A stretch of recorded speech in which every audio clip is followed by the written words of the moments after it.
So we're in the starters' orders for 16 laps of Rookies Cup action now, and a good start from everybody on the front row. Not such a blistering start from Salvador that he got yesterday, and head down into the first corner. I think it's maybe Noguchi. 56 Noguchi again. He got a good start yesterday, so Noguchi has a good start. It is now the Japanese who heads the field into the first of the two right-handers, and sweeping left, Noguchi, the Japanese. He was happy, the fact said he made a mess of his racing weekend the previous weekend in the Spanish Championship.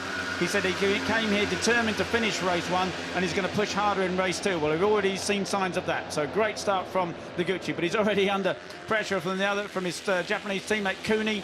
Baltus, Teti, they're all there. As Fallon, Uriart, he's made a better start up into 6th place. Salvador, not with such a good start, he's dropped to 7th. Max is 8th, Max Cook. So hopefully he didn't get a jump start there, but he's certainly made a very good start. That's good. Qualified 9th, so grabbed the position already, and the track just is immaculate. The temperature's up, the surface is immaculate. These guys can commit absolutely flat out from the first lap. There's no warming the tyres up. Everything is up to temperature and good to go.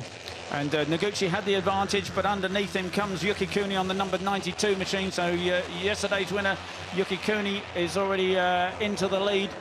And 5, that is Fallon, who's moved up into 2nd place. Superb ride from the young Frenchman on the number 5 machine up into 2nd place. Absolutely incredible stuff. It's only his 2nd Rookies Cup race, but he's up into 2nd place ahead of Noguchi and splitting the two Japanese. Yeah, Lorenzo Fallon's been the star of the championship, or the star of the newcomers so far for me. He just looks like he's been here forever, so at home on the little KTM, very comfortable. I know that he went quite well in the testing here. I'm just loving it. He's obviously finding a really nice setup for his bike, and he's very confident. So yesterday's 2nd place man, last year's winner, Teti, number 99 machine, up into 4th place. He's well positioned ahead of Baltus. Cook up into 6th ahead of Salvador and Uriart. Dupasquier pushed back to 9th ahead of I. Well, Max Cook, great 3 places off his 9th place qualifying, so that's pretty much what he did yesterday, and he was confident. Then he had he said he knew he jumped the start. He was just waiting for the sign for him to do the ride through the pit lane, but yeah, all good now. No sign of any jump start so far. That was a little bit of a moment there for Fallon, and he hung on to it okay, but he's lost a position at least to the Japanese. And it's Ripley, yeah, very Ripley when you get out on the blue and white stripes, and the further out you go, the more severe the ripples are. So he's hopefully learned a lesson there. Baltus goes past you on board with Teti. You just saw it, but you're up the inside of Barry Baltus on the number 7 machine, up into 3rd place.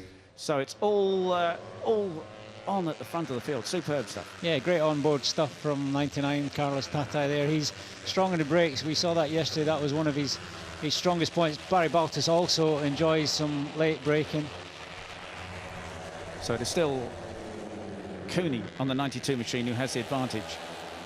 Noguchi hanging in there. He made that great start yesterday, but didn't hang in there for so long. The race was pretty much between Baltus, Cooney and Salvador. Yeah, that's right, with Teti in there as well. So as you say, Noguchi couldn't hang in there yesterday. He said he was determined to put more effort into it today, having finished the first race, which was the main thing he set out to do. So Teti on the number 99 machine comes inside Noguchi to take 2nd place behind Cooney. So this is how they ran yesterday, and with Baltus up into 3rd place ahead of Noguchi, and Fallon has recovered from that incident to hold 5th ahead of Salvador, Cook, Uriart, Dupasquier. And into the lead goes Carlos Teti. Lap time's looking good. That was the first flying lap. Fastest lap on that lap was Carlos Teti, 1:49.6, which is just 2/10 out of yesterday's fastest lap and 3/10 outside the lap record. And as we found it yesterday, the guys were going quicker and quicker through the race.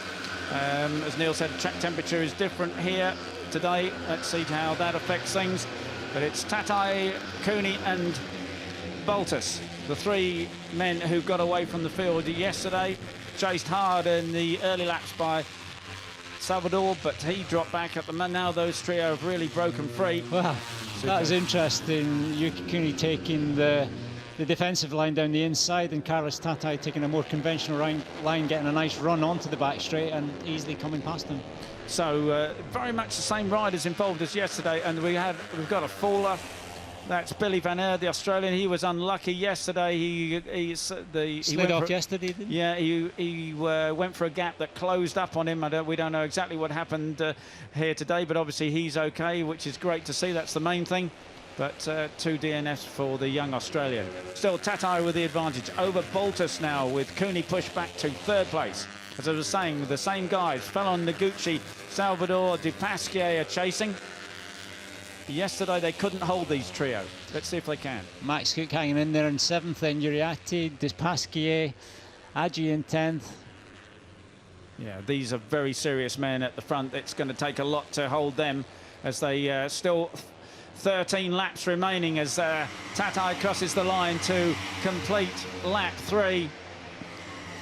Yeah, and you said serious there, but they're just so confident. They're so confident about braking, about passing, about getting the very best out of the machines. It's not like they're sitting on there on a wing and a prayer, just hoping everything's okay. They really do look like they know what they're doing, and that another fastest lap now, 49.4, which equaled yesterday's fastest lap. Yeah, and Cooney with his quickest lap of the race so far, so they're all putting the hammer down, and they are just eking out an advantage over that chasing pack of, what is it, 7 guys, 7 men chasing the leading trio. You just saw Lorenzo Fellon running wide there on the green concrete, exceeding track limits, and that's when you'll get penalised. You do that 3 times, race direction will be watching that, and that's when you might get the long lap penalty, so you have to be really careful. Right, Fellon, obviously he's you know, pushing the limits at the moment. De Pasquier, Salvador there, 5th, 6th. I wonder if they could just move things along, if they could get ahead of Fellon and perhaps tow them in the chasing of the leading trio. But those guys in front know what they're doing. They know where each other's strong from yesterday. They know they can trust each other from yesterday, and they're going to be hard, really hard to keep track of. That's right, top 10 still all within 2 seconds. But that second bunch there, it's a lot more. There was only 3 in the second bunch yesterday, but we've got 6 or 7 there all fighting for that 4th position. And Salvador was 4th yesterday, but of course he was a lot closer to that trio. He's now moved to the front of that chasing pack for the first time as Salvador, but I don't know whether he's got the ability to close in on them. Barry Baltus there in 2nd, slicing away, hacking away, getting back through the gears as quickly as possible. I would imagine, depending on the gearing, probably use 1st gear for that last corner on the little KTMs. And yeah, for Baltus as well, bigger, heavier rider, he enjoy the lower gearing to punch himself out onto the start-finish straight. And it's interesting now, just for the first time, yes, Teti just with a couple of bike lengths advantage. You're on board with Yuki Cooney, looking back at Barry Baltus. And Barry, you know, he's only 15 years old, but he's a bright kid, and he knows that he can't go messing things up. And God, that was close, wasn't it? He can't go messing things up for Cooney, otherwise Teti is going to get away from them. Yeah, they really could do with working together, certainly not being defensive or pushing each other wide. They're much better to work together, let each other slipstream each other down the straights, and as you said, maybe just try and get back in touch with Carlos Teti. And that's a superb battle, isn't it, behind them, that 7-man struggle. Yeah, great all stuff. in unison. Yeah, great shot that. De Pasquier, Uriarte, Noguchi, Salvador, Fellon, Cook, Adi, the Indonesian. But they're gradually losing ground. They're now, you know, 1.5 seconds behind these men at the front. Yeah, and it's very difficult in that situation for the following group, for one to get to the front and bridge that gap. These guys are going very fast at the front, a couple of tenths faster each lap than the guys behind. Of course, they're all passing each other and holding each other up, so it's very difficult to get back in touch now. At the moment, that gap is just getting bigger. Yeah, key point, Neil, as you said, these guys are playing the game, if you like, at front, but the guys in that second battle are just, you know, using each other's road just when they shouldn't be. Yeah, and Barry Baltus there in 3rd position. He'll see on his pit board that he's got a nice, comfortable gap to David Salvador, which at the moment on this lap was 1.8 in the last lap, now 2.2 seconds, so the gap is increasing. And I think Baltus was doing more overtaking in the first race, wasn't he? Yes. He was trying a few more things, and he's being a bit more cool and collected about it this time around. So yeah, that's right. So when with the guy, whoever's in 3rd in that first bunch, when he sees his pit board, he'll know that there's a comfortable gap behind. So that kind of takes the pressure off in some ways. He can just hang in there and then just let the laps count down and maybe think about making a move. Yeah, so Like Yuki that. Kuni goes inside Teti. And it's a good place to do it because he didn't, slow either of them down. Gets out onto the back straight there, but of course the other two have just picked up a superb slipstream. Baltus with the slipstream of both of them. But he backs out of it. You know, there was in the previous race, in the race yesterday, I think Baltus would have had a go. Doesn't seem the need to do it this time around. Dupasquier it is now who is ahead at the next group, and he's looked really great all weekend. If he can get a run, maybe he can get out of that group and chase after these men, but we'll see. Interesting there, Carlos Teti sticking his left leg out quite wide on the straight there, almost to slow himself down. Like I say, he definitely backed out of thinking about slipstream and passing at that point. So number 99 in the middle of that trio is Carlos Teti, winner here 12 months ago, second yesterday. And 38 now at the head of that group is David Salvador. They keep changing all the time. And that gap is increasing. Yeah, so really is two races here now. And it's going to be fascinating because it's still got 10 laps to go. 10 out of 16 still remaining as they flash across the line. Plenty of action still in this, and I wonder, the front three guys, they all had a go at trying to break away yesterday. Nobody managed it. I wonder if they feel there's something's different about today, or are they really just going to sit there, push each other along and wait until the last two laps? I think not. Yuki Kuni is still pushing, just set his personal best lap from the front on that lap, so for sure he's still pushing away. Yeah. He's not getting away though. No, he's he pushing isn't. hard. Yeah. As you say, Neil, he now can take those perfect racing lines. He'll assume that the others are not going to try and pass him at every corner. But even with the perfect racing line, the others just picking up the slipstream at the crucial moment, and he can't break free.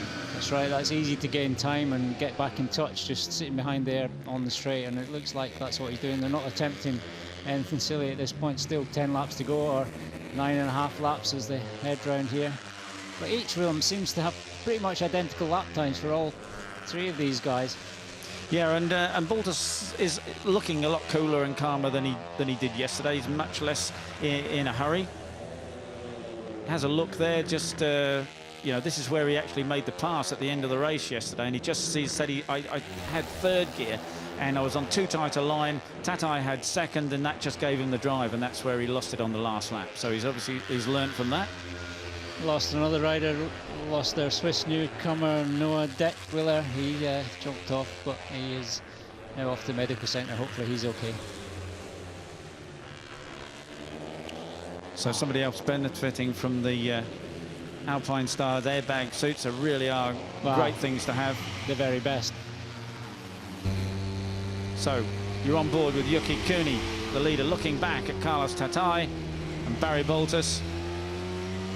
And just none of those three really need to do anything exceptional now. As Neil said, Teti got in front, had a go at breaking away. He hasn't succeeded so far. Of course, they know that, although these tyres are going to last well, there will be a difference towards the end. And if you can just take a little bit less out of the tyre, be a little bit smoother, that may just be the tiny fraction that's going to play to your advantage at the end. All three comfortable at this pace.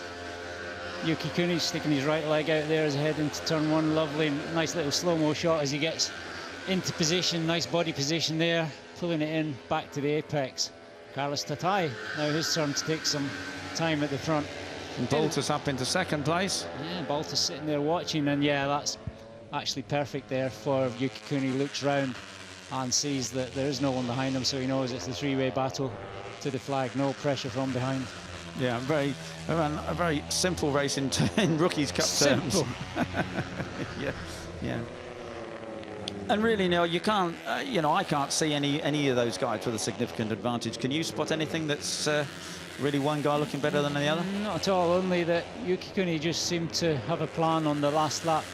Yesterday it was a bit nip and tuck, I must admit. It could have gone either way, but he stayed calm and he stayed cool, and he got the job done. He got over the line first, so But yeah, Barry Baltus still, he loves late braking, and he's quite sensible. He swings out wide. He's not trying to turn it tight and lose time on the exit. That's probably his weakest part of the track. We saw yesterday, just struggled to get onto the start-finish straight as quick as the two other guys around him who are probably a little bit lighter. So, you know, as Baltus, he's aware of the fact that he's going to have the issue to get from the last corner to the line first. I wonder if he is the one out of the three that really needs to do something before the end. I would say out of the three, you're dead right. We do have a new lap record to Jerez Spain, 1:49.2, but Barry Baltus matched his lap time on that lap as well, just a couple of hundreds outside. So these guys going faster, and the track's warm, tyres are still working, 8 laps to go. Yeah, and interesting to see that Fellon, after, you know, having a bit of a shaky period, he's got back up into 4th place at the head of that group. He's ahead of Noguchi, Cook, Salvador, De Pasquier, and Uriart. 5.6 seconds from 3rd to 4th, and then nothing between 4th and 10th, so it really is anybody's, and that's the battle we're looking at now. Yeah. Max Cook sort of going from 5th to 10th lap by lap, so let's hope the Brit ends up in a good position when the flag goes out. Yeah. So all these guys learning a huge amount, which is going to be tremendously beneficial for the remaining 10 races in the Rookies' Cup this year. Hard to know where to position yourself on the last lap. The first 3, they're just going to give it their all, but that next bunch, it really could be anybody from 4th to 10th. And, you know, if you're in the group like that, can you have any kind of a plan, Neil, or have you just got to let it, you know, see what happens? Not in Rookies' Cup, really, because you just never, they're all going to get super aggressive on the last couple of laps, and there'll be complete reshuffle, and it just needs someone to make a little mistake and take everybody wide. So it really is difficult. You ideally, 3 abreast now, so... Yeah, and Cooney up the inside of Baltus. Baltus, he was on the wide line there, maybe having a look at doing something, but in fact, as Neil says, you're either overtaking or you're being overtaken, and this time that's exactly what happened to Baltus. He had a look at overtaking and left the gap open for Cooney to come, who came right underneath him.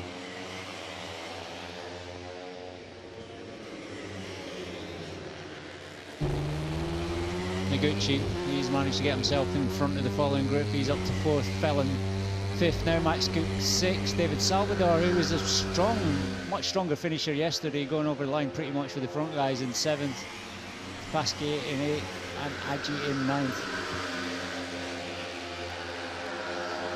Yeah, and Baltus again, he'll pick up the big slipstream. You can see he's out on the curb there, but he's got a huge slipstream. He's got big slipstream now from Cooney. Teti is across the other side. Baltus pulls out of the slipstream. He could have a go on the brakes. He doesn't. Surely he's just being a little bit more reserved than he was yesterday. Well, both Teti and Baltus definitely want to be at least one position further up than they were yesterday. So these are the guys that will be trying extra hard to try and improve things. And Yuki Kini up front at the moment with a big target on his back. I mean, he said what he did yesterday. Yuki just put in that perfect last lap, and he obviously knows how to do it. He can do that again, but I wonder if he's thinking, will that be good enough this time? Because he knows that the other guys behind him know exactly what he's capable of, and surely he's going to be expecting them to do something different. And Carlos Teti, we said yesterday that he wasn't quite happy with his testing here, and he had to have a good old chat to himself and think things through and regain his confidence and his composure, and that's exactly what he did, and he come out fighting yesterday, so he must have taken a lot of confidence from that, and I'm sure back on track. Yeah. Just fascinating to wonder what's going on in these guys' heads. We've just got 6 laps remaining, 10 laps spent of the second race of the Rookies' Cup 2019. And of course fitness comes into it as well, and you know, these guys write superb blogs for the Rookies' Cup website, and you can see what they do, and they're all absolutely on it. We've seen a little bit of that through their 30-second rider inside profiles here at the start of the show, but when you read their rider blogs through the off season and see just how much effort they put into it, you've got no doubt at all that these 3 and the rest of them are going to end this race absolutely going flat out. They're not going to be running out of puff at all. They'll be as quick on the last lap with as much strength as they were on the first lap. Yeah, Carlos Teti is certainly a serious cyclist. Saw his little profile today, and yeah, takes his training very seriously. So yeah, no problems at all. Temperature not super hot; it's over 20 degrees, so nice and warm. But it's a physical racetrack, Jerez. You don't really get a lot of time. The straights look quite long, but you enter them, certainly the back straight, quite fast. So it doesn't take long to get to the end, and then you're braking hard again. There's a lot of change of direction. So it's a physical racetrack, and when the race pace is at this pace, that record pace, then yeah, for sure the heart rate's up, and keeping fit or being fit plays a big part. And Baltus, one of his, his big fitness thing is riding different motorcycles, motocrossers and that sort of thing. So he's got a variety of experience. Certainly keeps himself very fit as well. That's Fallon on the number 5 machine, who's at the head of that group battling for 4th place. They're well ahead of these guys. And that's a change there. Cooney, who's now picked up the lead ahead of Baltus with Teti. Teti way wide at the last corner. There's just 5 laps remaining now. And they're shuffling around a little bit. No sign of anything really different going on. Well, Teti's got a slight advantage, but there is Fallon on the number 5 machine. Cook on the number 30 bike in 2nd place on that group, but he's just been passed by Salvador. Noguchi's there as well. To Pasqueria. And there's the leaders. Teti just using a little bit of the curb there. Cooney has the advantage on the number 90 machine over Baltus, and Teti just looked a little bit ragged in the background, just for a moment. Yeah, that's as strong out as I've been, and Baltus is brilliant at getting onto the back straight there. He carries a lot of speed in and pulls it tight and gets back on the throttle early, and he's able to drive early, so he gets on there really good. Not quite enough to get in the slipstream and get along Carlos Teti, but Yuki Cooney's sort of recovered, he's regrouped, and looks like he's back in touch. Yeah. So Teti is their advantage. They're closing up on another rider to... Looks like Tyler Scott. So Cooney has the advantage. There's that battle for 4th place. I think it's still Fallon on number 5 machine who's at the head of it. But things warming up at the front, I would say. And they're going past the slower rider. He'll be getting blue flag, so he knows that he has to stay out of the way, that there will be riders coming up on him, so nice and safe there. So Teti has the advantage. Wow. Yuki Cooney underneath Baltus. Lovely clean pass. Now that's pretty much a drag race to the line, so you see if this was the very last lap and that happened, then looks like Yuki Cooney would get the advantage. But only just, There really wasn't that much in it at all. So Baltus did a good job of getting on the power. There's the number 7 machine. You're on board with Yuki Cooney. Yeah, 0.004 of a second. It would be enough to get the result, but it's almost nothing. No, and now things are swapped around, because there's exactly the opposite from the last lap. There is Teti with an advantage over Cooney and Baltus. Yeah, he really has. These guys need to desperately work together, because Teti's got a 0.3, 0.4 of a second gap there. And if he can maintain that gap to the end of the back straight, then it could be home and dry. It'd be hard to pick up the slipstream. It's a bit marginal from that sort of distance. Baltus has the advantage. He's towing Cooney along.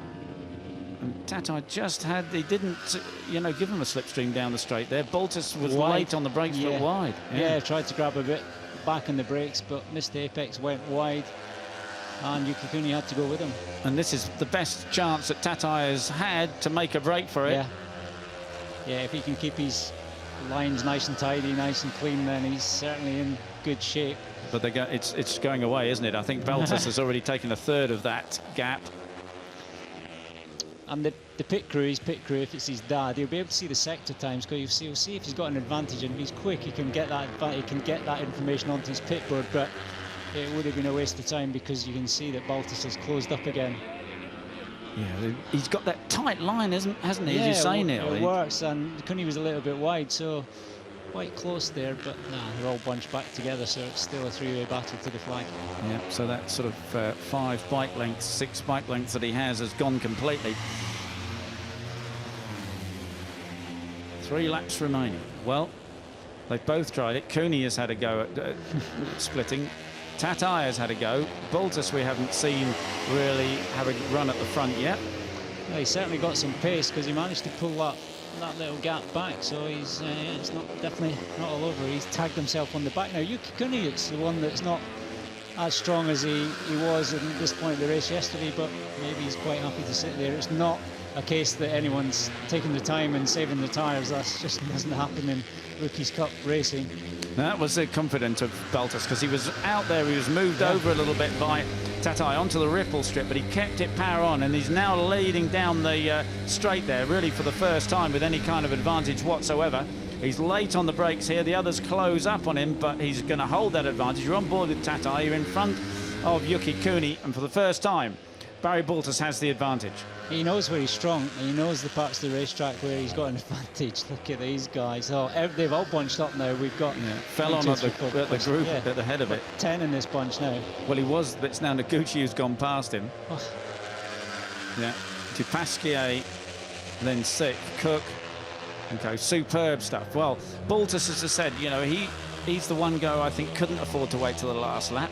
And he may be thinking the same thing, because with 2.5 laps to go, he's really piling on the coals.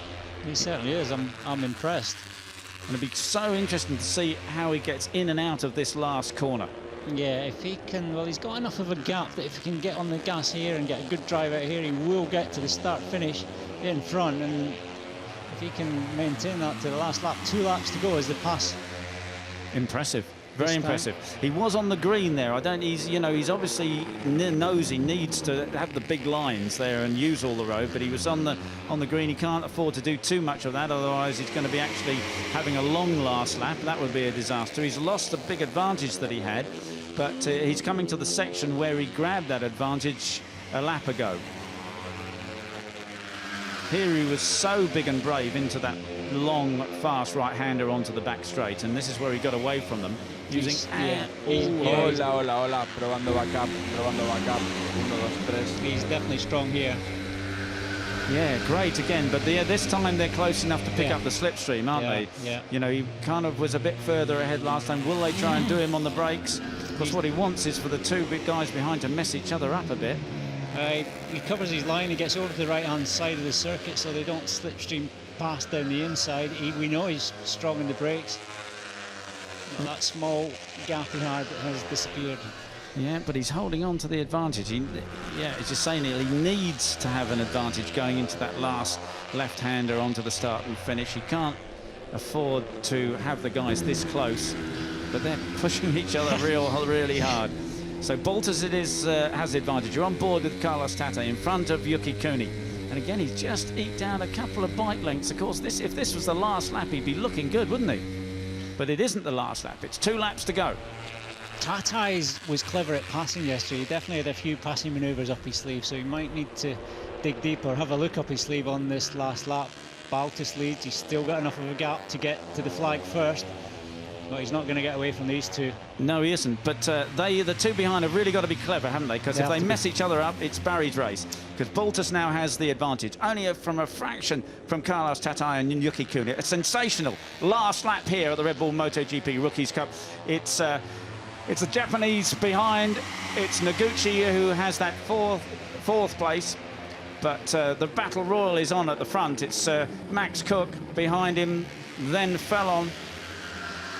Teti has to mount an attack from now on. He needs to do something to stop Baltus. Baltus is strong here. Yeah, he's great through this corner, isn't he? And he's chased by Teti and Cooney. He's got the advantage. It's going to be, they'll get a slipstream from there. He's got to hold on to the front. I don't think he can do a lot of... Oh, and the down! He only saved it. Oh, he hasn't saved it. He's down. Hopefully he hit that at a narrow angle and he's got away with it.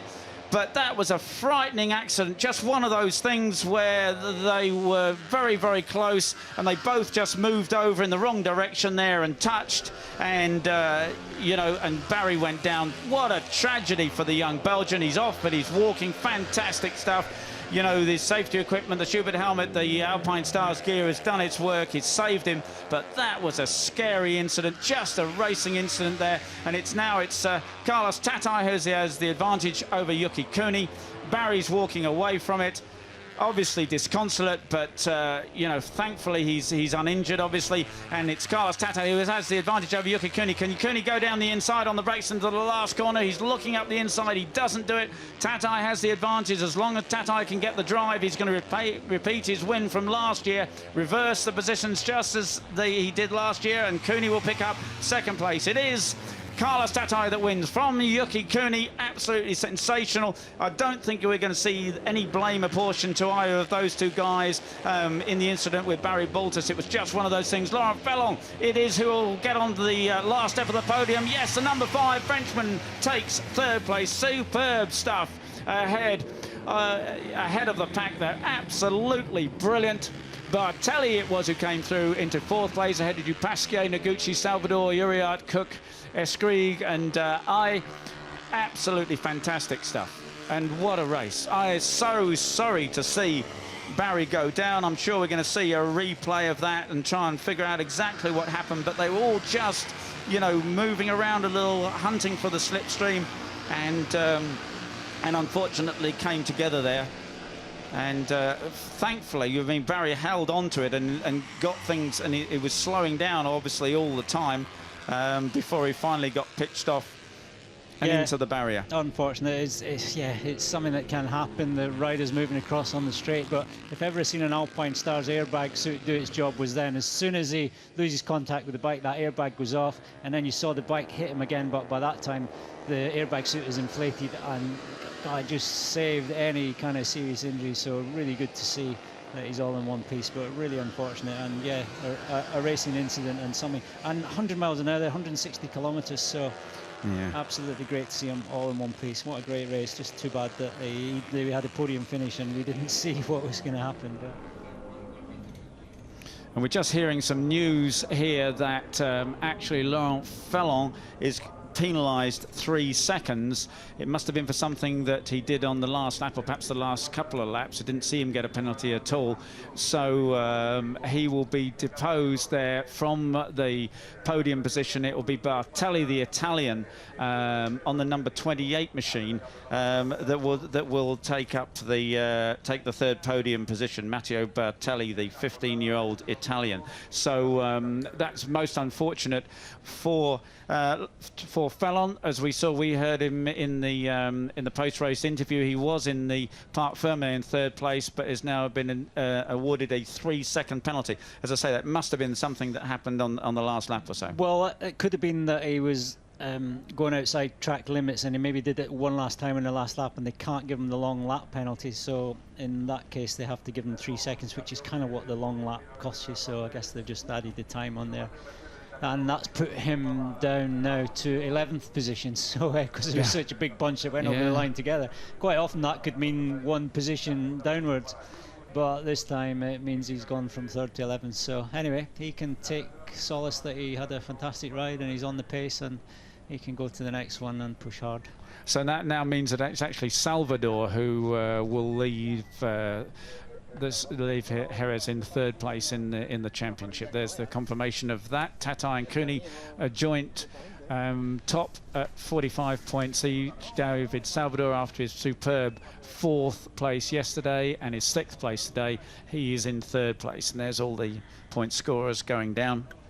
Great to see them all the way down. 18th, Aidan Liebenberg picked up a point today. And Noah Duttweiler, as Neil said, he didn't pick up a bid. He got his point from yesterday. So great run all the way down. Max Cook in 10th place there in the championship, and it was well worth him making the big effort, as Neil pointed out yesterday, after having to do the ride through penalty to pick up some points, because it's already making a significant difference to his championship position. So we'll soon have the podium ceremony. Tragedy that we won't see a Frenchman there, but we do have an Italian. So we've got a Spaniard. And here's a replay of the incident with number 5. He's off on the green patch there. And as Neil said, he may have done it just once too often. Yeah, exceeding track limits, that green concrete coming at the last corner. Yeah, and when you're there again. Yeah, if you're doing it on your own, if you're pushed out there, then they'll take a view on that. But if you're using it and looks like you've gained some kind of time advantage, then you will get a penalty. Yeah, so I think you said, Neil, it's three in a row, and you're in trouble. So there is the 3rd place trophy and the trophy's being awarded by an ex-rookie, Josep Garcia, who did far better when he left rookies. He went on to be Enduro World Champion. He was a MotoGP rookie in 2011. Wonderful young man, Josep Garcia, and he gives the trophy to Carlos Teti for the winner. And absolutely superb. As I say, great to see Garcia as Enduro World Champion giving the trophies here today.